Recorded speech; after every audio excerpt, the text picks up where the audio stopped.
Hello, മുറ്റമടിക്കുന്ന എല്ലാ സ്ത്രീകളും face ചെയ്യുന്ന ഒരു പ്രധാന പ്രോബ്ലമാണ് ഈർക്കിൽ ഇങ്ങനെ ഊർന്നു പോവുക, ഈ നാട ഇങ്ങനെ ലൂസ് ആവുക. അതെല്ലാം അഡ്ജസ്റ്റ് ചെയ്ത് നമ്മൾ തൂക്കാൻ തുടങ്ങിയാലോ ഈർക്കിൽ താഴെ പോയി അത് പെറുക്കുക. അങ്ങനെ തന്നെ നമ്മൾ തൂക്കുന്നതിനേക്കാൾ ഇരട്ടി ജോലി നമ്മൾ എടുക്കേണ്ടി വരും. അപ്പോൾ നമുക്കിതൊന്ന് ടൈറ്റ് ചെയ്ത് കെട്ടി നോക്കിയാലോ. നമുക്കൊരു മണിച്ചിത്ര കെട്ട് കെട്ടാം. ആദ്യം തന്നെ നമ്മൾ ഈ നാട അഴിച്ചെടുക്കുക. അതിനുശേഷം നമ്മളൊരു വള്ളി എടുക്കുക. എനിക്ക് നല്ല വള്ളി കിട്ടാത്തത് കൊണ്ട് ഞാൻ എൻ്റെ ഗൗണിൻ്റെ വള്ളിയാണ് കേട്ടോ എടുത്തേക്കുന്നത്.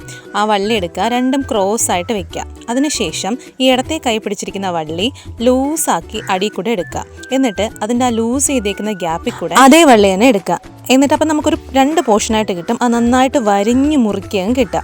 എന്നിട്ട് ചൂല് മറിച്ചിട്ടതിന് ശേഷം നമ്മൾ സാധാ കെട്ട് കെട്ടുന്നത് പോലെ 2 പ്രാവശ്യം കടും കെട്ട് കെട്ടുക. അങ്ങനെ കെട്ടി ടൈറ്റ് ചെയ്ത് കഴിഞ്ഞാൽ മണിച്ചിത്രത്തായിട്ട് പൂട്ടുക എന്നൊക്കെ പറയത്തില്ലേ, അതുപോലെ നല്ല അടിപൊളിയായിട്ട് ചൂല് ടൈറ്റായിട്ട് കിട്ടും. പിന്നെ അടുത്തെങ്ങും ചൂല് അഴിയോ ഈർക്കിൽ പോകുമോ എന്നുള്ള പേടിയൊന്നും വേണ്ട. അപ്പോൾ യൂസ്ഫുൾ ആണ്, നിങ്ങളൊന്ന് ട്രൈ ചെയ്ത് നോക്കുക. വീഡിയോ ഇഷ്ടപ്പെട്ട് ലൈക്ക് ചെയ്യുക, സബ്സ്ക്രൈബ് ചെയ്യുക. ടാറ്റാ.